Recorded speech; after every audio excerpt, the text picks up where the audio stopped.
kantor cabang apa? Istimewa Nahdlatul Ulama. Ini kitab yang mulai nggak ada, itu kitab ini karangannya Mbak Asyik namanya. Ini coba di foto ya, Risalah Ahli Sunnah Jamaah fi Hadisil Mauta wa Asyrafis Sa'ah. Ini asli orisinil karangannya siapa? Mbak Asyik. Terus ini kitab Sulam Taufik, saya kemarin bawa banyak tak bagi ke beberapa masjid. Kitab Sulam Taufik juga ini ada 3 kitab Abu Abdul Farad, nanti terserah pihak sini untuk membagi, dikasihkan siapa yang saya tinggal. Begini, terus ini mungkin malam terakhir saya di sini karena besok saya sudah ke Indonesia. Sebenarnya ke Indonesia dijadwalkan hari apa? Jadi katanya besok itu disuruh shopping. Malah pusing saya kalau saya milih pulang aja lah. Kok kayak anak muda Pak. Begini ya, jadi saya mau menerangkan satu makalah dari Mbak Asyik sehingga sampai sah jadi NU, karena bilang-bilang NU tapi tidak tahu madhabnya Mbak Asyik, malah tahu madhabnya Banser ini apa-apa. Itu bahaya sekali itu kalau ikut NU nggak tahu madhabnya Mbak Asyik tapi tahu madhabnya apa? Banser. Siapa kita? Itu orang ini itu. Siapa kita? Ya nggak apa-apa. Ya apa? Briefing.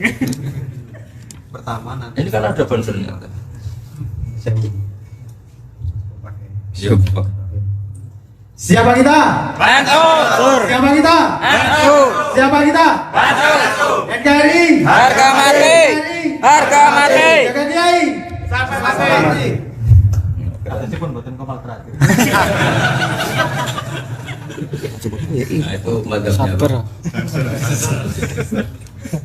Coba didengarkan secara tenang, ini spesial ya karena kantor cabang istimewa Nahdlatul Ulama.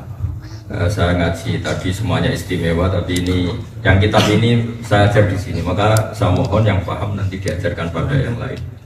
Libali wa syahid minkumul, dan minta tolong nanti di copy diperbanyak Pak Mujahid, karena pasti nggak ada kitab ini di sini. Di Jakarta aja kadang nggak ada, boleh di. Fakta dalam Islam itu kan ada beberapa mazhab fikih. Kita tahu yang utama mazhab Hanafi ya, karena as-sanul madzhab yang paling sepuh siapa? Hanafi atau Imam Abu Hanifah. Kedua Imam Malik. Siapa? Imam Malik. Syekh Syafi'i, gurunya Imam Syafi'i. Ketiga Imam Syafi'i. Setelah itu ada Imam Ahmad bin Hanbal. Nah, kenapa kita harus bermadzhab? Bermadzhab itu artinya mengikuti panutan dalam satu ketetapan. Saya tadi menguraikan detail di mana tadi yang sudah berjalan isi tadi. Kimpo. Ini penting sekali supaya kamu tambah ya. Kenapa harus bermadzhab? Karena kita kalau berdoa ihdinas sirotol mustaqim sirotol ladzina.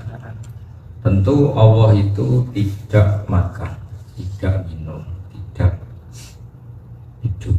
Sehingga kita tidak tahu caranya niru minumnya Allah, Allah tidak minum. Sehingga ketika Allah mengharuskan kita mengikuti siratal mustaqim, bukan Allah menghentikan jalanku itu enggak, tapi jalannya mereka. Karena bisa diikuti manusia ya manusia. Fa inna Allaha la yaqulu wa la yashrabu wa la makan dak minum. Sehingga kalau kita ingin minum niru siapa? Niru cara minumnya Rasulullah, yaitu materinya harus halal, tidak babi maksudnya. Cara makannya juga benar, nah niatnya juga. Sehingga untuk menuju kebenaran syaratnya apa? Mengikuti jalannya mereka yang telah engkau beri nikmat. Artinya harus bermadzhab, harus ada yang diikuti. Dan diikuti siapa yang harus diikuti? Orang yang telah engkau beri nikmat. Siratal ladzina an'amta. An'amta itu fi'il madhi. Yang telah engkau beri nikmat. Jangan orang yang potensi dapat nikmatnya enggak jelas. Hanya orang yang punya otoritatif bermadzhab, orang yang pinter, yang soleh, yang bahkan ketika meninggal dalam keadaan husnul khotimah, yaitu imam kita, imam ahli sunnah.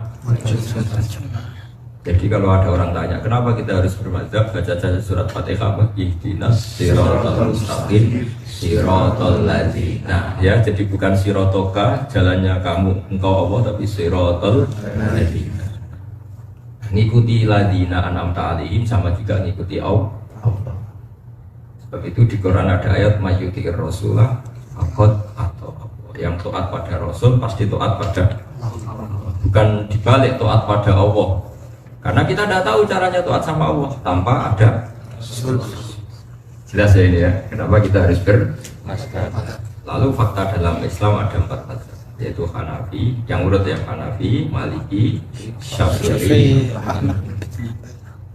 Mazhab Hanafi itu identik dengan mazhab ahli ra'yi, mazhabnya orang yang penuh dengan logika. Semuanya di logika. Sehingga beliau dikenal dengan Imam ahli ra'yi, imam bagi mereka yang suka logika. Sehingga ada mazhab Hanafi yang dengan tanda kutip agak naif tapi masuk akal. Kalau kita semua meyakini alat tathhir, alat yang bisa mensucikan kan hanya 2, satu air, 2 debu. Jika kalau kita wudhu tidak mendapatkan air, tayamum pakai apa? Tapi sebetulnya ada alat tathhir yang ketiga yang Anda tidak akan melakukan, yaitu an-nar, api. Dalam fikih Syafi'i misalnya ada batu bata yang dikelola dengan yang materinya diantaranya pakai kotoran sapi, itu najis.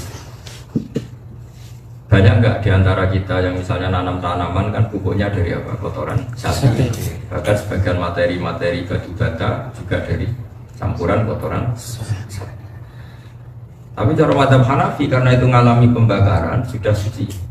Karena kalau ngalami pembakaran berarti ngalami ditathhir, disucikan oleh api. Sehingga kalau kita boleh guyonan, kalau kamu wudhu udah dapat air, udah dapat turab, terus mau wudhu pakai bisa mati ya. Tapi Imam Hanafi gak salah, beliau mencontohkan ketika orang mukmin banyak dosa akan masuk surga itu disucikan di mana? Itu cara berpikir Imam Hanafi. Nyatanya orang mukmin yang penuh dosa saat mau masuk surga disucikan dengan api. Berarti api adalah alat suci. Ya. Kalau gitu berarti batu bata meskipun dari kotoran sapi atau apa saja kalau mengalami pembakaran berarti sehingga gak perlu ada perdebatan bagaimana ini hukumnya batu bata, kan cara bikin diinjek-injek, kadang di situ ada teledong apa tapi ada macam-macam, itu sah karena ngalami pembakaran. Dan pembakaran itu bagian dari alat tathhir, alat pensuci. Paham ya? Jadi mazhab Hanafi alat tathhir itu 3, yaitu apa? Alma, turab, warna. Tapi jangan pakai wudu ya, janji ya. Apalagi pakai mandi Pak. Kira-kira mazhab seperti itu. Mazhab itu cara berpikir melihat teks. Kenapa ada madzhabul arba? Karena memang teks yang di luar mansus, di luar ketetapan eksplisit, pasti orang cara pandang itu beda. Di luar teks secara eksplisit, secara sorry. Ini agak ngaji detail karena salahnya kalian menamakan diri istimewa. Istimewa itu gak boleh goblok. Pokoknya semuanya harus serba istimewa. Masa istimewa bodohnya kan gak keren. Jadi yang di sini harus bertanggung jawab. Ya kan anak istimewa fakirnya kan anak. Istimewa keren. Begini, kenapa harus bermadzhab? Dan saya spesial akan rangkan mazhab. Kenapa harus bermadzhab? Karena setiap satu teks yang tidak eksplisit, kalau dalam bahasa pondok tidak sorry, itu pasti yahtamilu wujuhan katsirah, pasti berpotensi maknanya kan. Kenapa yahtamil? Ya memang yahtamil, pasti iya. Misalnya gini, saya beri analogi. Kang Sifa ini namanya apa? Sifa ya? Saya belikan gedang goreng untuk hormatan. Saya jelas menyebut kalimat, saya belikan gedang goreng untuk hormatan. Kemudian ternyata di toko itu gedang goreng nggak ada. Kemudian dia beristihad dibelikan telo goreng atau dibelikan apem atau roti. Kira-kira kiainya marah menyalahkan karena nyatanya tidak gedang goreng, atau membenarkan yang penting ada yang dipakai hormat tamu? Kamu milih mana? Mungkin yang kedua. Hormat tamu, karena kalimat gedang goreng itu apakah kalimat yang mewakili alat untuk hormat tamu? Apa memang harus Gedang goreng. gedang? Ya, yang lainnya fokus saja yang lainnya. Jelas ya? Jadi, lah itu kira-kira ijtihad seperti itu. Mau tidak mau kita harus ijtihad, kalau tidak ya bodoh sekali. Makanya jadi kelompok-kelompok ekstrim karena nggak mau berpikir secara ijtihad.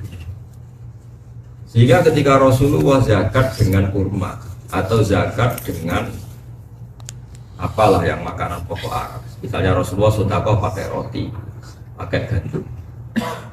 Oleh Imam Syafi'i roti dan gandum dan kurma itu diganti kalimat itu. Zakat hanya sah biku tibaladi dengan makanan yang menjadi kod makanan pokok negara. Sehingga orang Indonesia nggak boleh zakat dengan kurma, juga nggak boleh zakat dengan roti, harus pakai beras.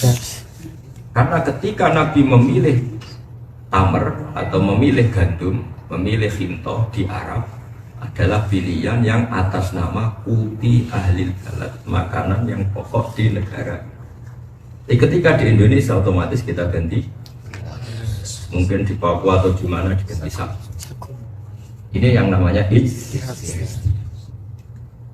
Sekarang misalnya Rasulullah kenal, Rasulullah ngasih putrinya Fatimah, misalnya ini Fatimah kamu tak kasih roh, ini Fatimah kamu tak kasih jilbab. Itu maknanya jilbab apa penutup aurat?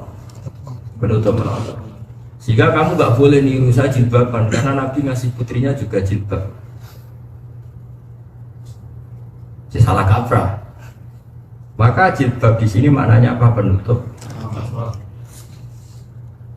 Ya sudah, kalau kamu lelaki ya jangan beli jilbab. Ini masalah ijtihadiyah. Ya jelas ya. Nah, kenapa banyak paham ekstrim? Karena nggak mau mikir, nggak mau berpikir secara usul fikih.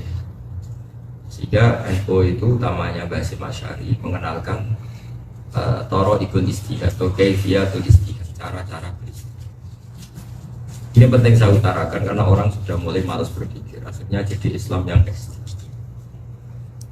Itu kan ibarat begini, kalau dalam qiyas seperti dengerin. Allah hanya ngendikan fala taqul lahuma uffin, kamu jangan pernah bilang sama kedua orang tua kamu gus. Maknanya itu apa? Aku ramu nih gus, mau dikakean. Yang dilarang Quran kan gus, kalau kakeannya kan tidak ada ayatnya. Itu kira-kira ngajak goblok ke ngajak pintar. Itu kan seperti orang yang ngalalkan tikus, ngalalkan cacing. Di Quran kan tidak ada tulisannya. Memangnya Quran disuruh goblok ngomong detail-detail gitu. Ya enggak mungkin. Itu kan seperti anekdot dalam dunia pesantren. Ada santri saking gobloknya itu sering naboi istrinya. Naboi itu kan pakai tangan. Si istrinya lapor Pak Kiai, santri Anda yang bernama Siva itu kalau sama saya sering naboi. Coba nasihati. Setelah dinasihati sembuh. 1 bulan lagi istrinya bilang, Pak Kiai sekarang gantinya Diangi. Kenapa gantinya Diva Siva? Kiai kan hanya larang naboi, kalau nyadui kan belum. Jadi dia terlalu tekstual apa? Tekstual. Kalau naboi pakai tangan dilarang, berarti kalau nyadui belum pasti dilarang. Itu namanya terlalu tekstual.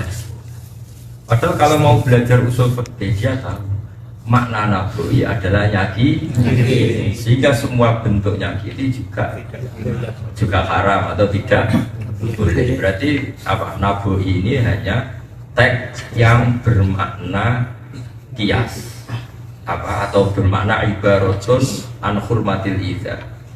Jadi naboi kalau haram berarti yang dimaksud adalah nyakiti haram.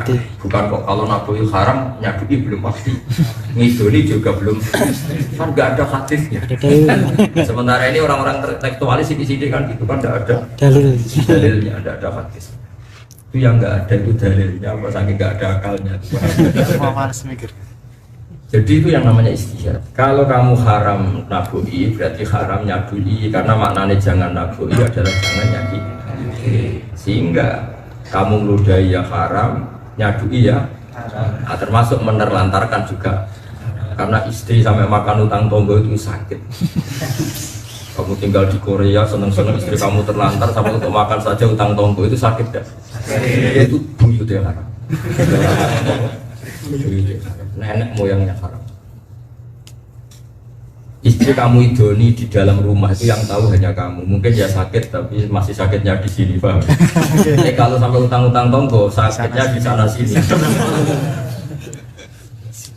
Artinya apa? Kalau Anda ngerti usul fikih, ada kalimat jangan naboi istri, berarti jangan nyaki istri. Kalau Rasulullah sedekah dengan dinar, dinar itu mata uang Arab Saudi zaman itu. Terus kamu, saya tidak mau sedekah pakai rupiah, apalagi pakai uang. Hadisnya mana kalau Rasulullah sedekah pakai uang?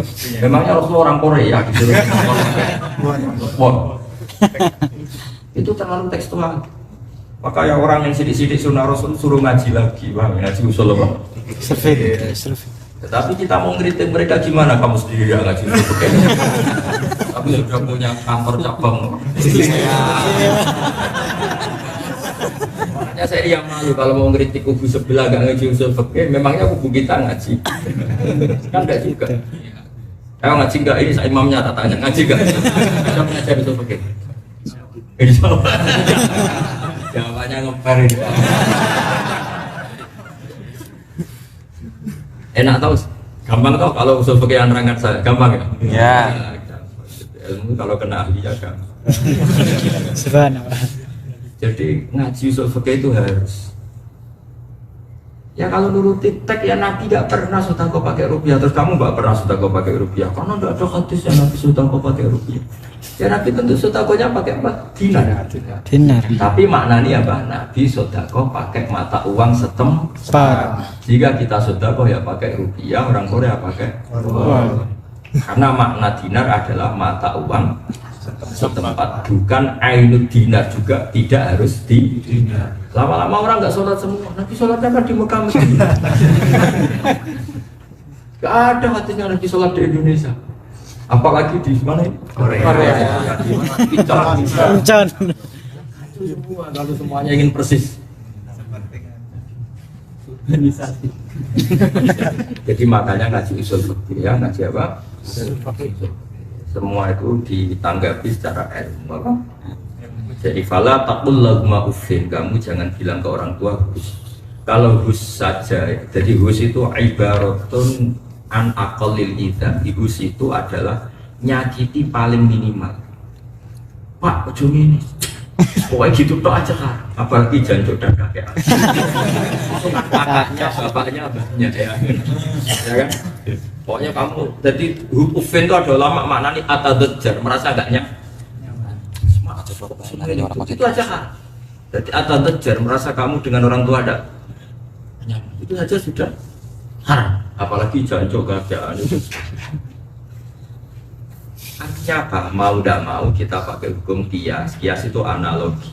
Makanya ada Quran, hadis, ijma. Itu yang tahu ulama.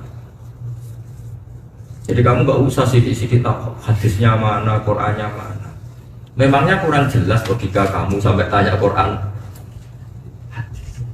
Kalau seseorang santri dibilangnya ojo naboi santri, rasa menunggu tek, ojo nyadui, otomatis nyadui ikut haram karena sama-sama menyakiti. Tadi dalam konteks kamu disuruh kiai beli gedang goreng untuk hormat tamu, kalau gedang goreng nggak ada jangan pulang tangan kok. Karena nanti Pak Kiai kamu malu kan nggak ada menu yang disajikan. Jadi kamu harus tahu semangatnya. Nah kecuali di toko itu benar-benar ada gedang goreng, ya beli gedang goreng itu karena yang disebut. Paham ya? Jelas ya? Sama kalau kamu hidup di Mekah, Nabi sedekah pakai dinar dan makanan pokok misalnya di sana itu gandum, ya sudah seperti itu. Jadi kalau di Indonesia adanya rupiah dan makanan pokok beras, maka semangat zakat kita ganti apa? Beras dan rupiah. Bukan berarti itu mengganti sunnah Rasul, tapi semakna persis. Karena Nabi ketika sedekah pakai dinar, maknanya mata uang. Ketika misalnya zakat pakai fintoh atau gandum di sana, maknanya adalah mutil. Nah, ini yang namanya apa? Sama seperti Nabi dulu sering wudu itu dituangkan sahabat pakai ceret, terus sahabat menuangkan. Kendi kan orang dulu gitu. Terus orang sekarang pakai apa itu? Ya keran itu sepersis kendi zaman Kanjeng.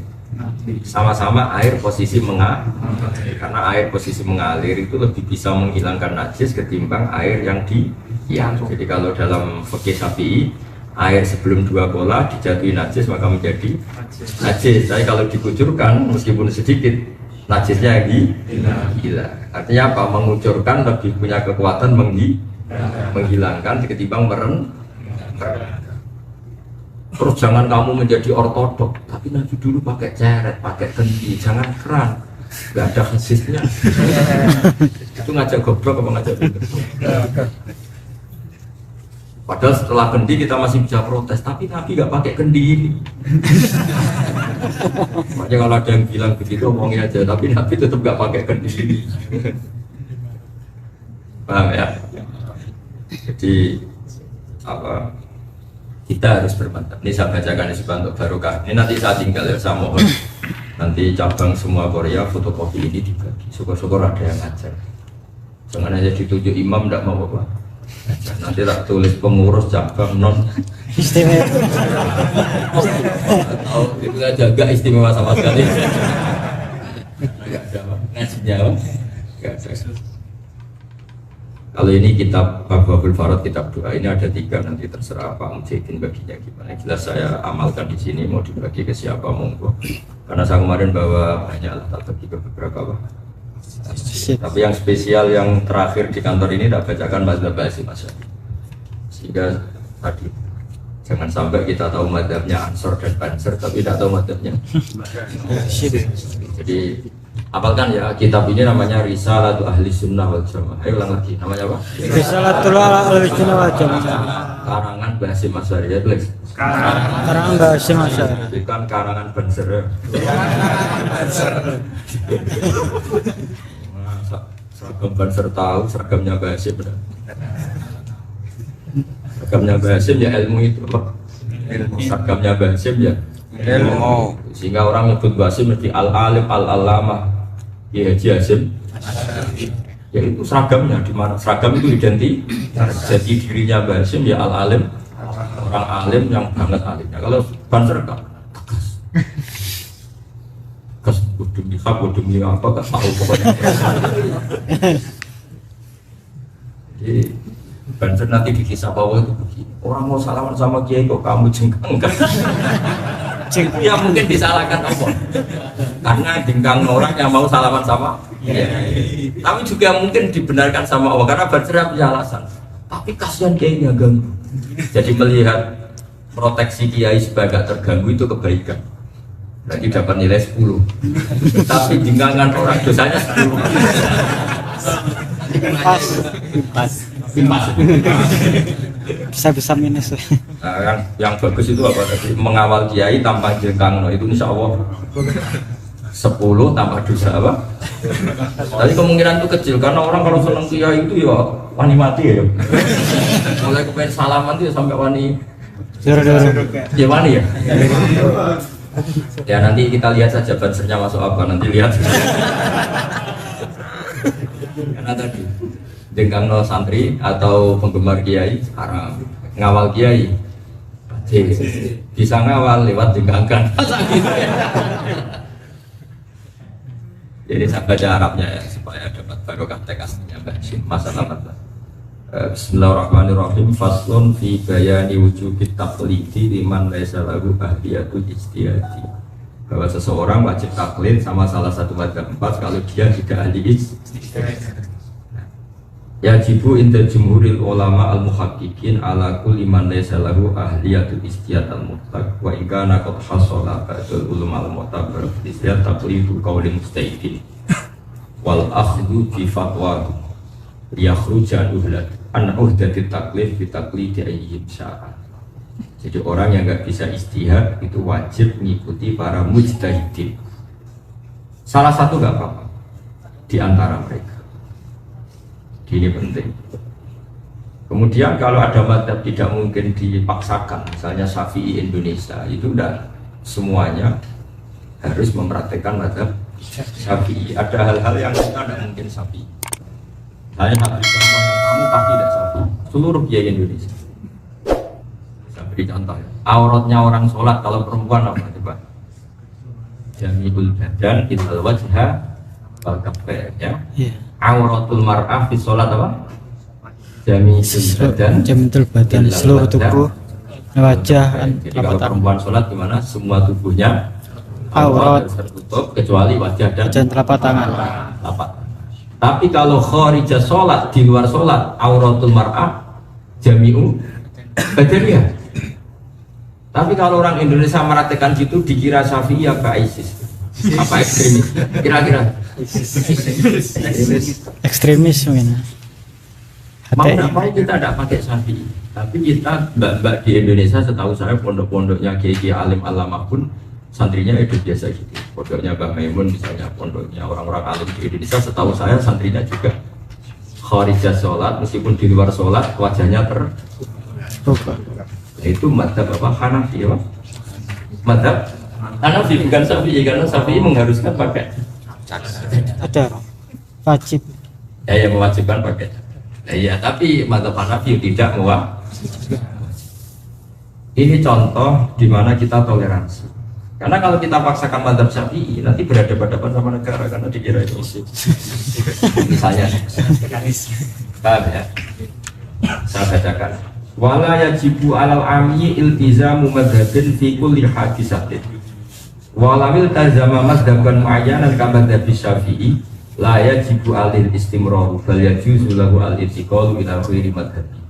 Jadi meskipun kita Syafi'i masih boleh berpindah madhab. Tapi asal dengan panduan guru-guru yang alim ya, jangan seenak.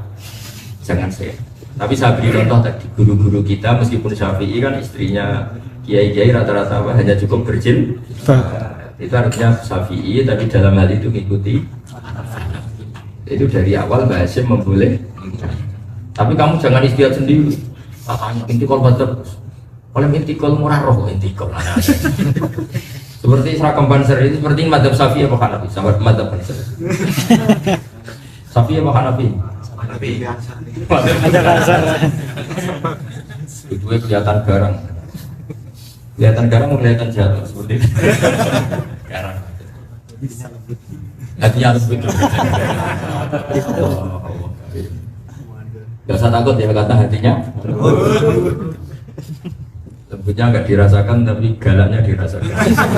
Kenapa? Karena lembutnya di hati, tangannya agak lembut. Ya saya ulang lagi ya.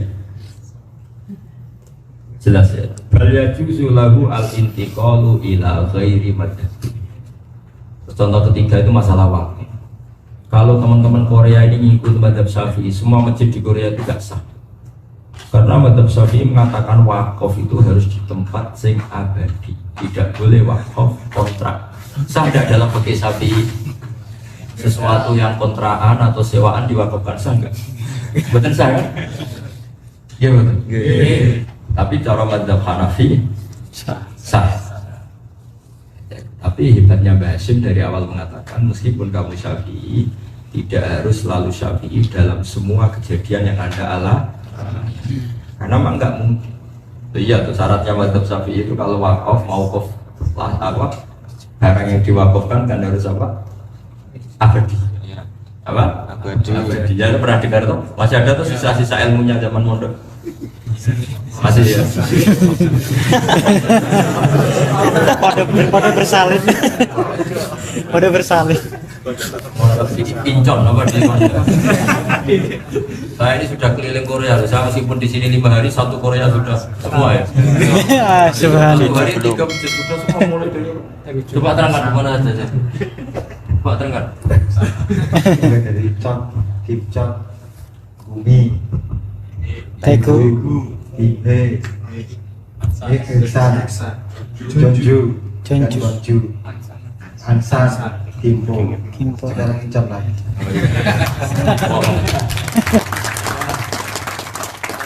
Aku Korea karena saya sini sudah 5 hari, 1 hari 3 masjid. Oh ini pemerkosaan kelas berat.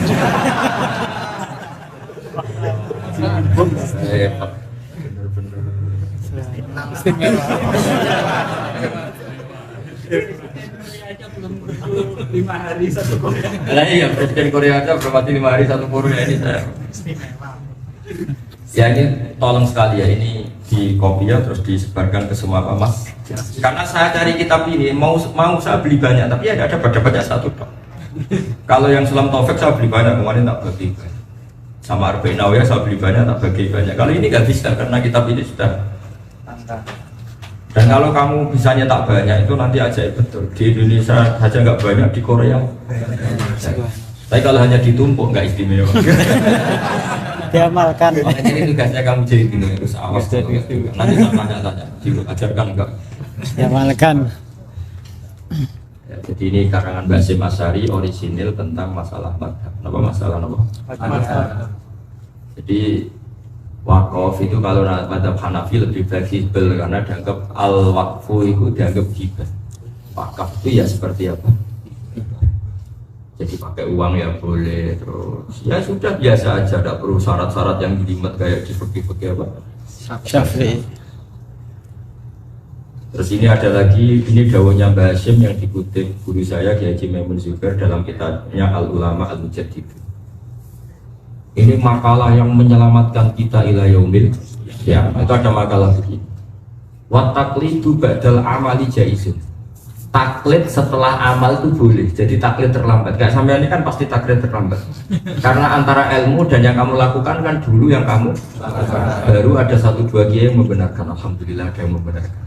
Padahal zaman melakukan karena kebodohan.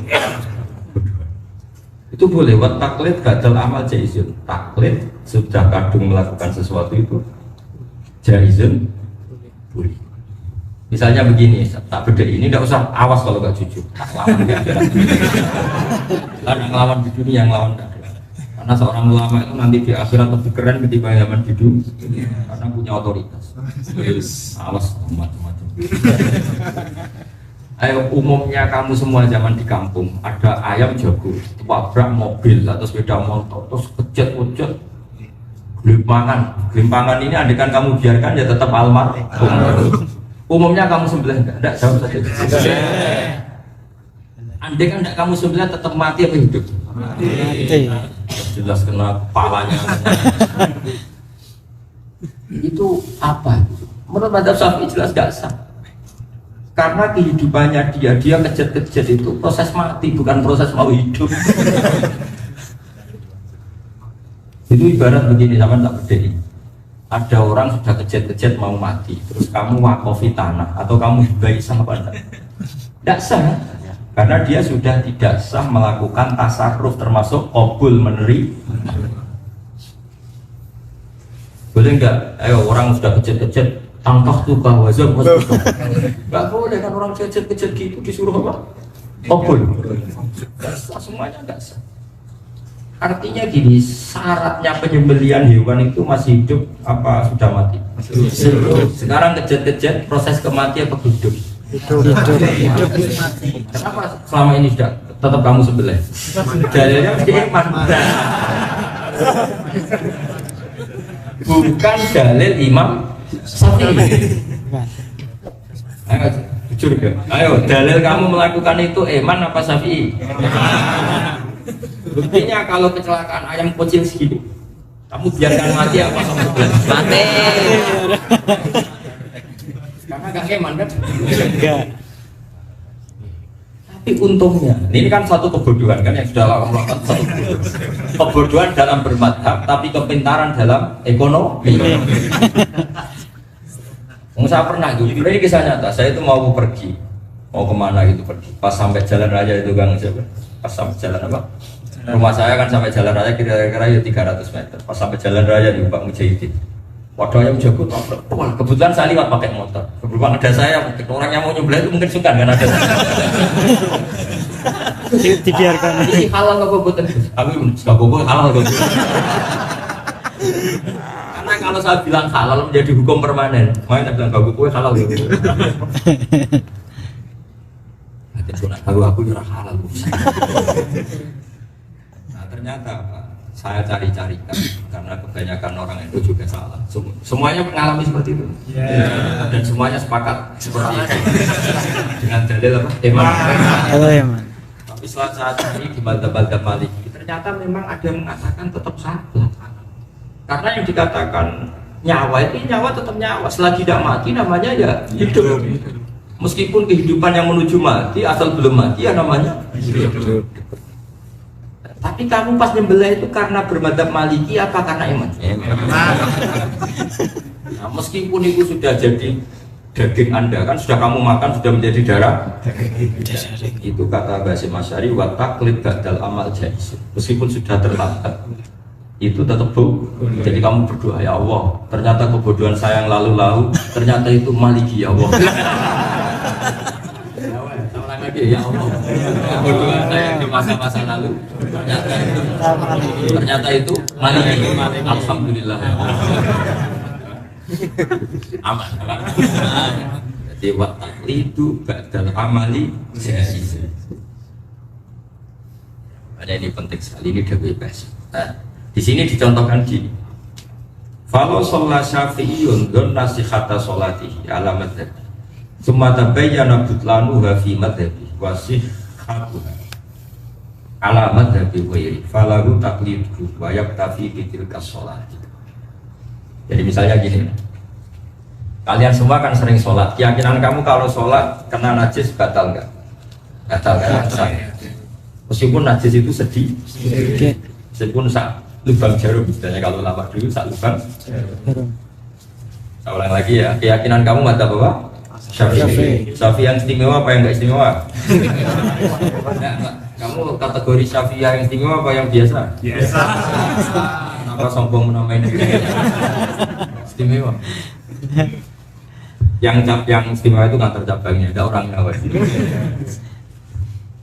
Ya, keyakinan kamu dalam madzhab Syafi'i kena najis sedikit itu sholatnya sah tidak? Tidak.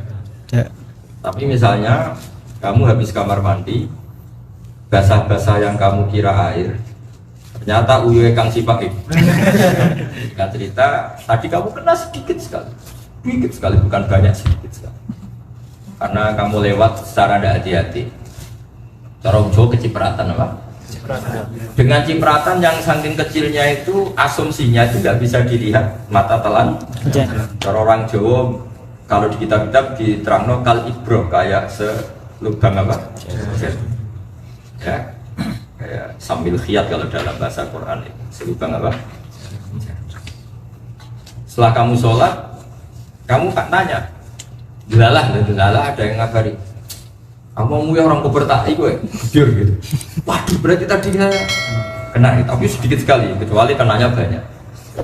Itu sholat kamu tetap sah, meskipun itu mengikuti madzhab Hanafi. Karena madzhab Hanafi mengatakan najis yang dengan asumsi tidak bisa dilihat, itu hukumnya makfuh.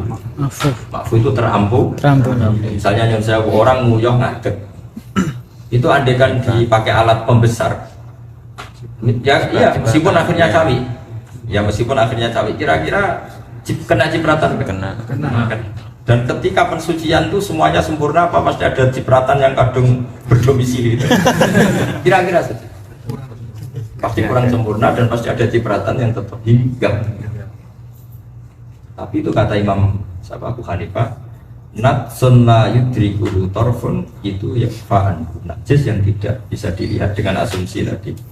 Itu tidak diampuni, tidak punya efek sama sekali dalam pembatalan sholat atau ketidaksaan. Tapi selama ini kan kamu nggak pernah sehati-hati itu menurut madzhab Syafi'i, paham ya? Sehingga aturannya sholat kamu tidak sah. Terus terlambat tahunya itu setelah ngaji saya di sini, ternyata sah. Kamu bilang aja sama ya Allah, ternyata kebodohan saya di masa lalu itu ternyata Hanafi. Alhamdulillah. Alhamdulillah. Jadi ini saya terjemahkan. Falau sholat syafi'iyun, andaikan orang syafi'i sholat, zona sihata sholati, ketika sholat dia merasa sah karena sarungnya baik-baik saja semuanya. Kemudian ya sumata bayyana butlanuha fi madhabi, kemudian ternyata sholat itu nyata-nyata batal menurut madhab Syafi'i. Ya tadi misalnya dikasih tahu bahwa tadi kena najis yang sedikit tadi, Karena kalau najisnya besar sama-sama dua ulama bilang tidak Sah. tapi wasihatuha ala madhabi ghairi, tapi kalau dicari-carikan madhab ada ulama lain yang mengatakan itu sah. Misalnya tadi madhab apa? Hanafi itu falahu taklidu, kamu boleh ikuti madhab Hanafi ini meskipun badal amal, meskipun terlambat. Jadi misalnya ini ada ekstremis Pak Mujahidin bilang harus sholat lagi kamu, sholat kamu tidak sah karena menurut madhab Syafi'i gini. Ternyata terus kamu enggak saya Hanafi, tapi tahu kan baru sekarang, pas sholat kan belum tahu. Kan biasa orang bodoh terlambat, masalahnya apa? Kan biasa orang bodoh apa? Terlambat. Masalahnya apa? Kan nggak ada masalah. Nah, padahal kamu saat sholat ini kan bukan karena Hanafi, karena dablek. Lihat, kamu pas sholat tadi itu tetap ada najis kecil, tetap sholat itu karena dablek apa karena Hanafi? Baru setelah sholat dengar kabar kalau seperti itu menurut Hanafi gak apa. Meskipun demikian kata Basim Asy'ari falahu takliduhu wa yaktafi bitil kasolat, biarnya nggak apa-apa dan sholat itu sudah cukup. Apa sholat itu sudah Cukup.